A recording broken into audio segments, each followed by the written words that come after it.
आज हम क्लास 8 के साइंस के चैप्टर 9 के बारे में पढ़ेंगे। इस चैप्टर का नाम है reproduction in animals. Reproduction in animals का मतलब होता है जानवरों में प्रजनन। प्रजनन का मतलब होता है जीवों का अपने समान नए जो उत्पन्न करना ही प्रजनन या रिप्रोडक्शन कहलाता है। The to produce new young ones by the animals is called as reproduction. हम रिप्रोडक्शन के बारे में अब देखेंगे, चैप्टर के बारे में देखेंगे।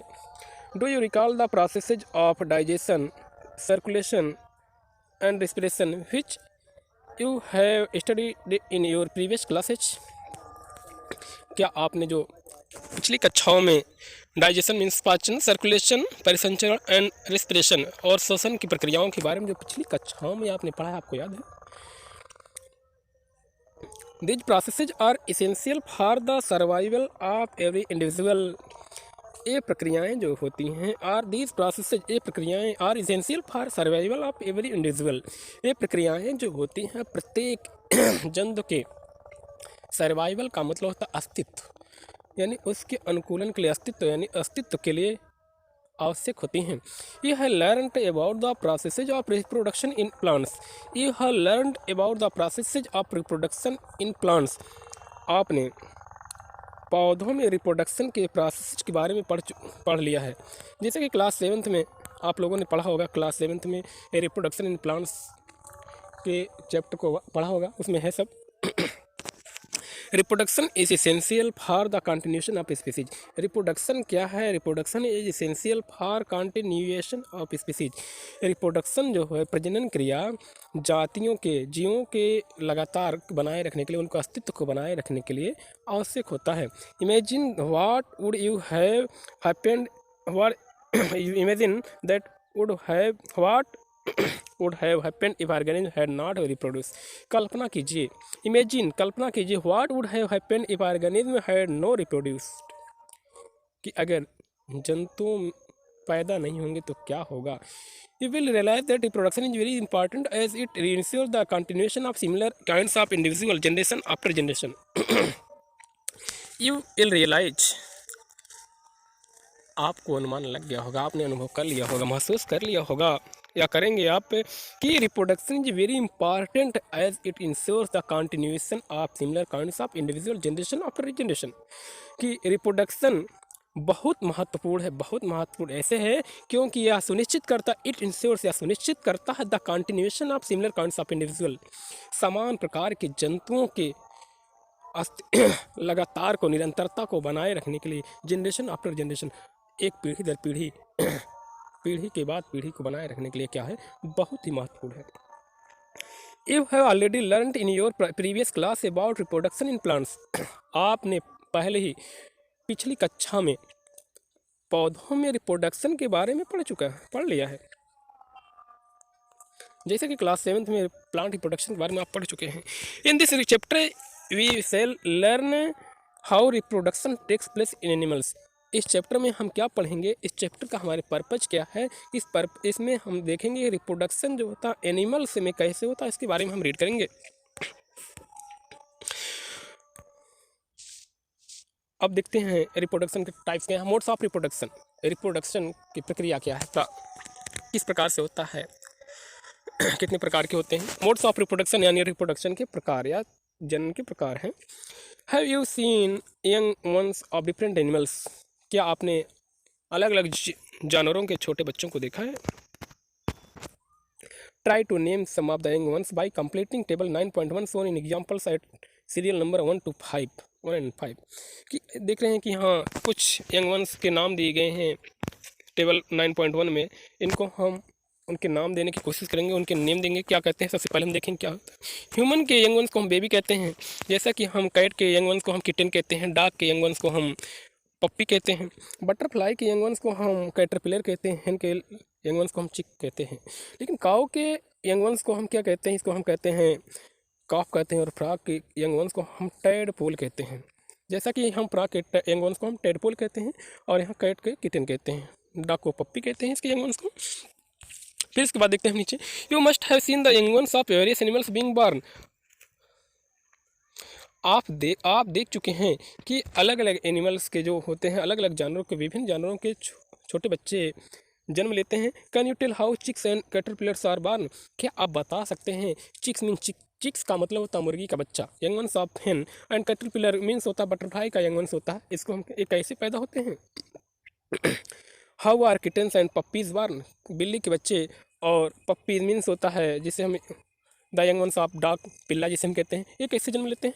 Do you think that these young ones looked the same before they were born as they do now? Do you think that these young ones looked the same before they were born as they do now?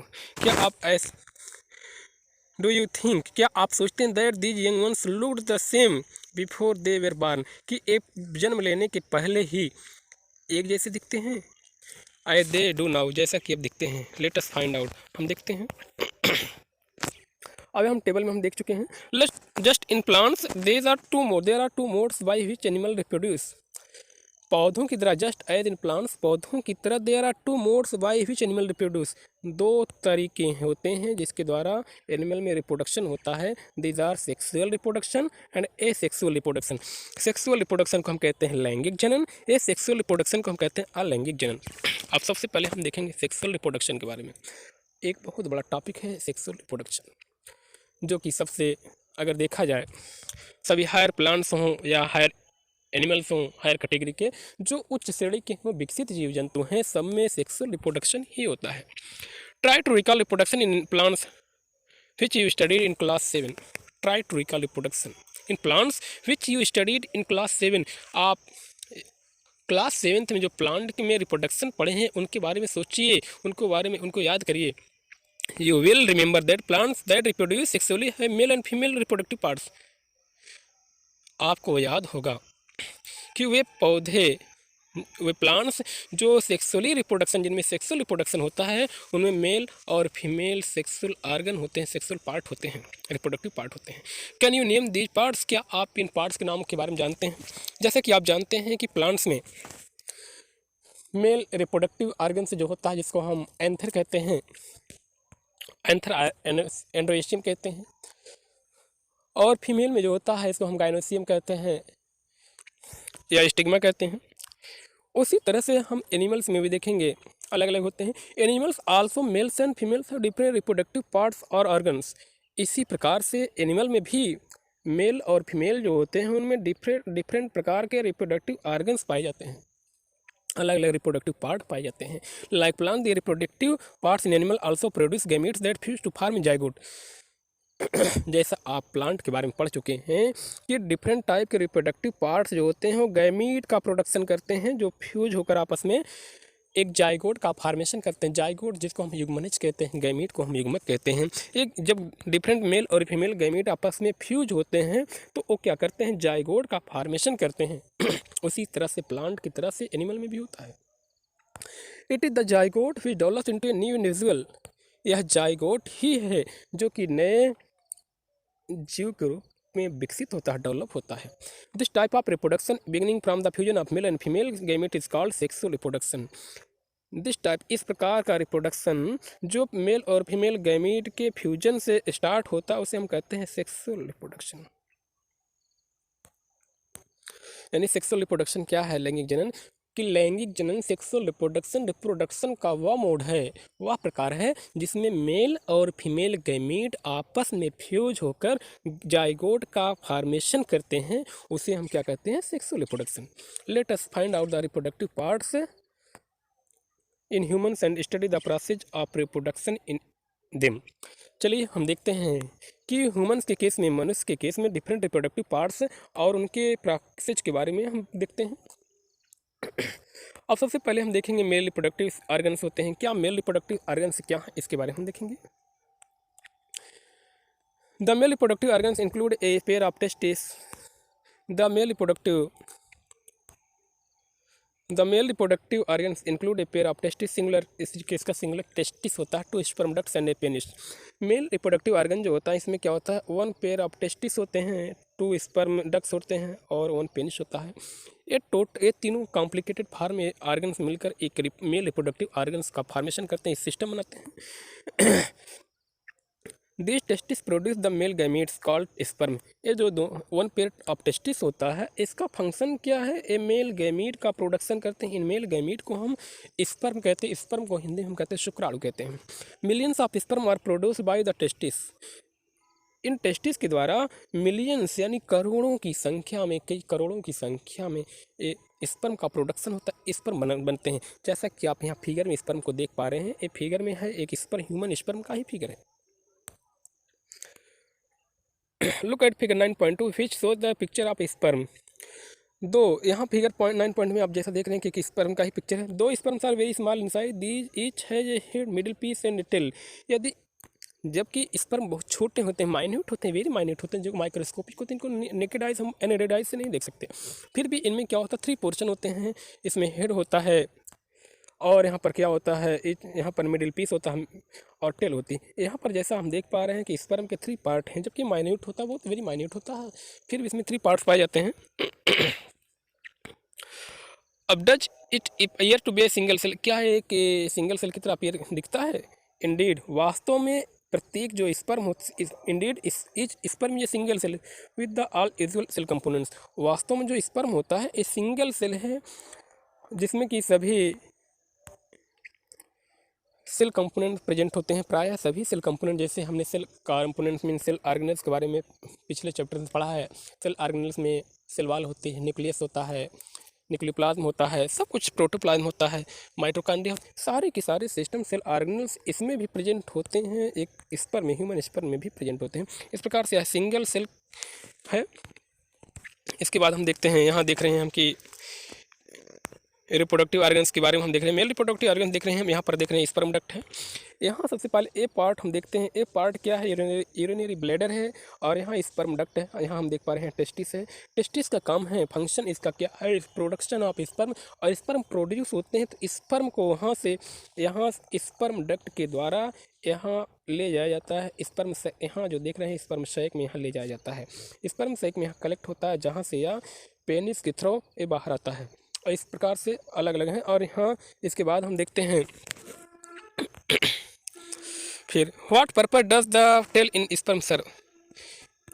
Sperm में जो tell होती है उसका function क्या है? जैसा कि हम जानते हैं स्पर्म है, स्पर्म में एक टेल पाई गई। स्पर्म का फंक्शन, इसकी टेल का फंक्शन है इसको फीमेल के यूटेरस में, जो इजाकुलेशन के बाद फीमेल की बॉडी में ट्रांसफ़र कर दिया जाता है स्पर्म मेल के द्वारा। तो क्या करता है ये स्पर्म, वहाँ उसका टेल वहाँ स्विमिंग में, फ्लोटिंग में, तैरने में उसका हेल्प करता है, जिससे कि फर्टिलाइजेशन प्रोसेस को कंप्लीट किया जा सके। इसके बाद देखते हैं हम female reproductive organs. The female reproductive organs are a pair of ovaries, oviducts जिसे फॉलोपियन ट्यूब कहते हैं, and uterus. Female reproductive organs जो होते हैं, एक जोड़ी ओवरी, ओविडक्ट, ओविडक्ट इसको हम अंडवाहिनी कहते हैं और ओवरीज को हम अंडाशय कहते हैं। हम देख पा रहे हैं यहाँ पर 1 पेयर ओवरीज हैं, जिनको हम लेफ्ट ओवरी और राइट ओवरी के नाम से जानते हैं। और ये ओवरीज जो है ओविडक्ट्स, जिसको हम फैलोपियन ट्यूब कहते हैं, इन ओविडक्ट्स के माध्यम से यहाँ पर हम देख पा रहे हैं कि वे यूट्रस से जुड़े हैं। एंड 1 यूट्रस, और यूट्रस होता है यहाँ पर, हम इनके फंक्शन को भी अभी पढ़ेंगे। यहाँ पर देख पा रहे हैं कि यहाँ पर ये ओवरी हैं, ये ओवरीज हैं और ये ओविडक्ट हैं, और यहाँ पर क्या है? यूटेरस है। The ovary produces female gametes called ओवा और एग। ए ओवरी का फंक्शन दिया है, क्या है कि ओवरी का फंक्शन है फीमेल गैमेट्स का प्रोडक्शन, जिसे हम ओवा और एग कहते हैं। सिंगुलर इसका ओम है, ओम का मतलब होता है सिंगल, एग होता है, और ओवा का मतलब होता है बहुत सारे एग्स होते हैं, जिनको ये प्लूरल फॉर्म है। In human beings a single matured egg release into the oviducts. क्या होता है ह्यूमन के केस में, मनुष्यों में क्या होता है? Single matured egg release into the produced by one of the ovary by every month. In human के केस में क्या होता है? हर एक ओवरी से हर एक महीने में एक एक ओवरी के द्वारा सिंगल एग का प्रोडक्शन होता है। ओवरी जो होते हैं अल्टरनेटिव वर्क करती हैं, जैसे कि एक मंथ में एक ओवरी फंक्शन होती है, दूसरे मंथ में दूसरी ओवरी फंक्शन होती है। दोनों ओवरी एक साथ एक का रिप्रोडक्शन नहीं करती हैं। Uterus is the part where development of the baby takes place. और यूट्रस का फंक्शन क्या है? Uterus is the part where development of the baby takes place. Uterus वह पार्ट होता है जहाँ पर बच्चे का विकास होता है। Like the sperm an egg is also a single cell. Sperm की तरह एग भी एक सिंगल सेल ही होता है। जैसे स्पर्म हम पढ़ चुके हैं, स्पर्म एक सिंगल सेल होता है, उसी तरह से एग जो होता है ये भी सिंगल सेल होता है। एक को हम ओम भी कहते हैं। अब यहाँ हम देख पा रहे हैं, यहाँ पर हम देख पा रहे हैं कि क्या है, ये ह्यूमन एग का यहाँ फिगर है। ये भी जैसे हमने बहुत सारे एग्स देखे हैं, बर्ड्स एग देखे हैं, लिजार्ड्स एग देखे हैं, टर्टल्स एग्स हमने देखा होगा, आप सभी ने देखा होगा, और यहाँ पर डक के एग्स देखते हैं, बहुत सारे बर्ड्स के एग्स हमने देखा। उसी तरह से ह्यूमन का भी एग होता है, बशर्ते वो एक लार्ज साइज में होते हैं और एक क्या होते हैं, स्मॉल साइज में होते हैं। बुझो recall that the size of egg in animal varies.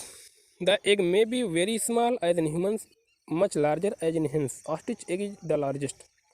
अब बुझो को याद आता है कि साइज जो होता है एनिमल में अलग अलग होते हैं, एक का साइज अलग अलग होता है। द एग में भी very small as in humans, ये एग जो होते हैं बहुत छोटे हो सकते हैं जैसे कि ह्यूमन के केस में होते हैं। Much larger in as eggs, और एनिमल्स में क्या होते हैं और बड़े हो सकते हैं जैसे कि एग्स, हेन के एग्स होते हैं। और यहाँ पर एक फैक्ट और है, ostrich is the largest cell है। Ostrich egg is the largest, कि ऑस्ट्रिच का एग होता है सबसे बड़ा अंडा होता है, एग जो होता है सबसे बड़ा होता है शुतुरमुर्ग का। अब यहाँ पर एक प्रोसेस, बहुत इंपॉर्टेंट प्रोसेस हम रिप्रोडक्शन में देखने वाले हैं, फर्टिलाइजेशन। अब यहाँ फर्टिलाइजेशन जिसको हम कहते हैं निषेचन। The first step in the process of production is the fusion of sperm and ovum. कि रिप्रोडक्शन के प्रोसेस में सबसे बड़ा इंपॉर्टेंट प्रोसेस क्या, फर्स्ट स्टेप क्या है कि यहाँ पर fusion of sperm and ovum, कि स्पर्म और ओवम जो होते हैं आपस में फ्यूज होते हैं, सबसे बड़ा प्रोसेस है, पहला प्रोसेस है। When sperms come in contact with an egg, जब स्पर्म एग के साथ कांटेक्ट में आते हैं, वन ऑफ द स्पर्म में फ्यूज विद द एग। तो ऐसी कंडीशन में क्या होता है, when sperm come in the contact with an egg, one of the sperms में फ्यूज विद द एग। जब स्पर्म एग के कांटेक्ट में आते हैं तो क्या होता है, उनमें से एक स्पर्म एग के साथ फ्यूज हो जाता है, मीन्स मिल जाता है। Such fusion of the egg and the sperm is called fertilisation. इस प्रकार से एग और स्पर्म का फ्यूजन ही क्या कहलाता है, फर्टिलाइजेशन कहलाता है। During fertilisation the nucleus of the sperm and the egg fuse to form a single nucleus. Fertilisation के दौरान स्पर्म का न्यूक्लियस और एग आपस में फ्यूज होकर, एग और स्पर्म के न्यूक्लियस आपस में फ्यूज होकर एक सिंगल न्यूक्लियस बनाते हैं। This results in the formation of a fertilised egg और जाइगोट। इस फर्टिलाइजेशन के प्रोसेस में जैसा हम देख रहे हैं कि एग का न्यूक्लियस और स्पर्म का न्यूक्लियस आपस में फ्यूज होकर दोनों एक सिंगल न्यूक्लियस का फॉर्मेशन करते हैं, और इस प्रकार से इससे क्या होता है, एक फर्टिलाइज्ड एग का फॉर्मेशन होता है जिसे हम जाइगोट कहते हैं।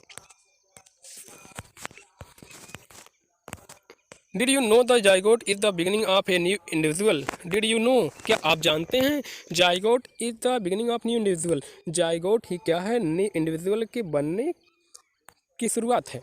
नए इंडिविजुअल, नए जीव की शुरुआत क्या होता है, एक जाइगोट। यहाँ हम देख पा रहे हैं एक न्यूक्लियस, यहाँ पर एक एग है, और यहाँ पर देख रहे हैं बहुत सारे स्पर्म हैं, यहाँ फ्यूज होते हैं। यहाँ स्पर्म फ्यूज होता है, स्पर्म इसके अंदर, एक के अंदर इंटर करता है। यहाँ स्पर्म का न्यूक्लियस और एक का न्यूक्लियस दोनों आपस में फ्यूज करके सिंगल न्यूक्लियस बनाते हैं, और इस प्रकार जब सिंगल न्यूक्लियस बना लेते हैं तब इस प्रोसेस को हम फर्टिलाइजेशन कहते हैं। और इस प्रोसेस के बाद जो न्यू स्ट्रक्चर मिलता है, सिंगल सेल मिलती है, उसी को हम कहते हैं जाइगोट कहते हैं। जाइगोट को हम कहते हैं युग्मनज कहते हैं। देख रहे हैं फ्यूजिंग न्यूक्लिया, यहाँ न्यूक्लियाई फ्यूज होकर यहाँ पर क्या बना लिए हैं, जाइगोट बना लिए हैं। फिर इसके बाद हम देखते हैं the process of fertilisation is the meeting of an egg cell from the mother and a sperm cell from the father. क्या है फर्टिलाइजेशन प्रोसेस, क्या है कि फर्टिलाइजेशन प्रोसेस जो है मदर से एग सेल का और फादर से स्पर्म सेल की मीटिंग है, यानी उनके मिलने के प्रोसेस का प्रोसेस और कुछ अलग से नहीं है। द न्यू इंडिविजुअल इनहेरिट से some characteristic from the mother and some from the father. इसलिए जो न्यू इंडिविजुअल होता है, नया जीव होता है, हम देखते हैं उसमें कुछ लक्षण पिता के होते हैं और कुछ लक्षण माता के होते हैं। लुक एट योर ब्रदर्स और सिस्टर्स, अपने भाई या बहनों को देखें। See if you can recognise some characteristic in them similar to those of your mother और योर फादर। आप उसमें सिर्फ देखेंगे बहुत सारे कुछ क्या लक्षण आप ये पहचाने, देखेंगे कि वहाँ पर कुछ लक्षण उनमें माता जैसे होते हैं या कुछ पिता जैसे होते हैं। Fertilisation which takes place inside the female body is called internal fertilisation. अब यहाँ फर्टिलाइजेशन के टाइप्स के भी बारे में देखते हैं। Fertilisation which takes place inside the female body is called internal fertilisation, कि वह फर्टिलाइजेशन का प्रकार, the type of fertilisation which takes place inside the female body is called internal fertilisation, कि फर्टिलाइजेशन का वह प्रकार जो फीमेल की बॉडी के अंदर होता है उसे हम क्या कहते हैं, इंटरनल फर्टिलाइजेशन कहते हैं। इसको हिंदी में हम कहते हैं आंतरिक निषेचन, यानी आंतरिक निषेचन इंटरनल फर्टिलाइजेशन फीमेल बॉडी के अंदर होता है। Internal fertilisation occurs in many animals including humans, cow, dogs and hence.